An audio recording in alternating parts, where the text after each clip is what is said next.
Hello，大家好，今日咧就驗窗啊，咁所以咧順便咧拍翻段片咧，就同大家分享下咧關於驗窗嘅。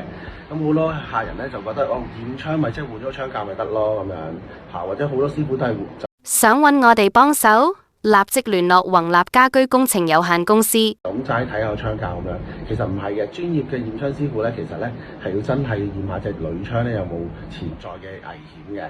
咁咧點解要驗窗咧？嗱，講少少典故就係因為咧經常性啊，一啲舊樓啊或者係一啲鋁窗咧就跌咗落街啦，咁啊每年都可能有啲報道啦，就跌咗啲鋁窗落街啊，砸死人啊或者整傷人啊咁樣。咁所以咧政府咧見到個鋁窗度經常出現問題咧，所以咧就立例咧就有一個強制性驗窗嘅法例，咁啊強制啲住戶咧就收到驗窗信嘅住戶咧必須要咧就驗窗嘅，咁啊證明揾合資格師傅咧證明個鋁窗冇問題咧咁先得嘅。好啦，咁所以咧原則上係個鋁窗會造成危險嘅話咧，都必須要去處理或者維修嘅，所以就唔係淨係個窗架先會出現危險嘅。好啦，所以今日咧就講下有咩可能會造成個鋁窗會導致到有危險啦。咁而家可以講下咧邊一啲咧會有潛在嘅危險啦。咁嗱，首先咧就會係睇窗架啦，最 common 嘅係啦。咁窗架究竟睇下，譬如呢啲位有冇生鏽啊，會斷啊，有機會會實淨啊咁樣。咁呢啲基本冇問題啦。咁啲螺絲有陣時會係拉釘，咁啊有冇生鏽啦？有冇鬆脱啦？嗱，如果譬如有啲可能鬆咗嘅，同佢扭翻實佢就算啦。呢啲好實淨咁樣都冇問題啦。咁有3粒嘅其實係啦，呢度仲有1粒係啦，有3粒嘅通常。好啦，咁跟住咧，其實好多即係有啲唔稱職嘅咧，佢淨係睇3粒就算啦。其實正常咧係仲有呢一度嘅個窗底都有嘅，係啊。想揾我哋幫手，立即聯絡宏立家居工程有限公司。見到呢一度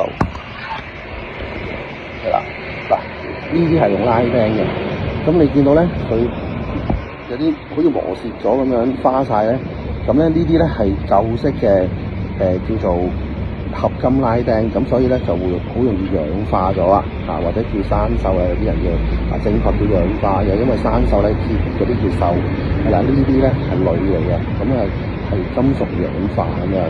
咁呢啲氧化咗咧，變咗呢個頭咧，其實最主要靠呢個頭咧就頂住夾住個窗架夾住喺個鋁窗度。但係呢個頭一氧化咧，就呢一粒嘢就會甩咗㗎啦。咁甩咗咧，自然呢個窗架咧就會同呢個咧窗肉咧就會即係分開咗，咁啊個窗肉咪會飛落街咯，係咪？咁所以咧就要睇埋呢一度嘅，係啦。咁好多咧就俾人呃咗，俾維修師傅呃咗，就冇做呢度，因為最難做呢度，係咪？要拆隻窗落嚟先換到嘅。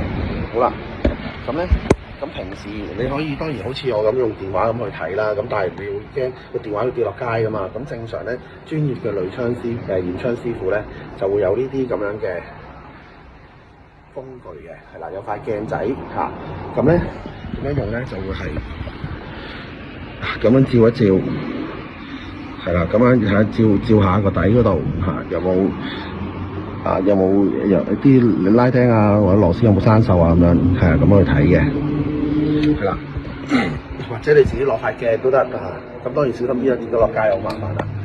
好，咁跟住仲有邊啲會有潛在嘅危險咧嚇？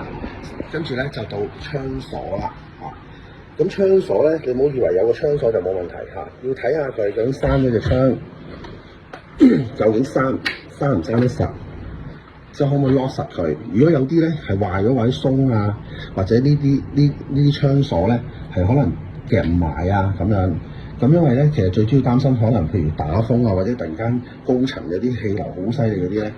你冇閂實咧，佢一刮開咗個窗咧，咁可能有機會咧個窗咧就會咁樣打開咗，咁咪有機會撞爆塊玻璃咁樣嘅。咁另外就睇呢一個窗肉啦。之前上一集講過關於窗結構呢一個喐得叫窗肉。咁呢個究竟窗肉有啲咧就成日咧都會喺個窗架度咧擠好多嗰啲，尤其是呢個位擠好多一啲油落去，等佢哇好順啊，好順開，其實係唔得嘅。係啦，其實佢一定有少少阻力先得嘅。點解咧？係因為咧，想揾我哋幫手，立即聯絡宏立家居工程有限公司。萬一打風嗰時，突然間風突然間刮埋嚟，唔知幾時有，一刮出嚟突然間一打開，咁一撞，可能有機會咧，會導致到譬如你啲鋁拉釘啊、生鏽一撞，咁咪有衝力咧，咪可能撞甩咗，咪成個窗飛出街咯。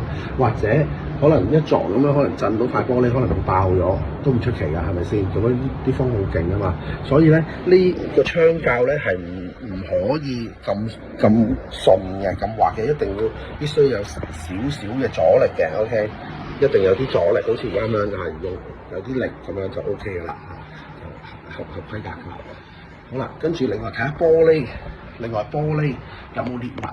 係啦，有個少少嘅裂紋咧，都會導致到譬如打風嗰陣時，或者有啲碎石打落嚟咧，就會爆嘅成塊玻璃，咁又會有危險啦，係咪？咁所以睇下每一塊玻璃究竟係咪有冇裂痕啊？咁我 check 過冇問題，呢個玻璃有，咁唔需要換玻璃嚇。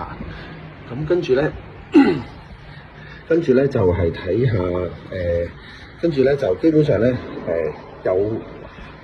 有危險咧，都係大約係呢啲嚇。咁但係咧，通常驗窗師傅咧都會順便幫你，因為你可能有機會做工程，所以順便幫你 check 埋其他，譬如就係個膠邊啦嚇，啲膠邊仲有冇彈性啦？因為呢啲膠邊咧係要做咩？就係防水嘅，係啦。因為呢個靠呢個窗夾住之後咧，就夾個窗夾住之後咧，就防止水會入嚟啦。咁如果呢啲已經老化晒、硬晒啊，或者係收縮咗，好似呢啲都有少少收縮啊，咁樣咧。咁又會可能係呢啲會唔會滲水入嚟咯？咁樣，咁呢個都尚算可以嘅，其實都唔需要換嘅咧。呢個就係啦。咁有啲甚至乎係有啲係硬化乾咗，有啲係溶晒啦，咁樣嚇就黐實咗咁樣啦。咁啊，大致上驗窗都係會驗呢啲嘅咁樣。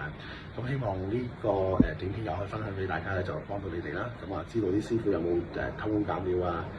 即係求其咁幫你驗啦咁樣。咁啊，如果幫到手咧，希望大家可以 like 同埋 subscribe 我個 channel 啦。咁啊，希望幫到你哋啦，拜拜。如果各位朋友有任何家居上嘅問題咧，可以隨時 WhatsApp 我啦，或者 email 我嘅。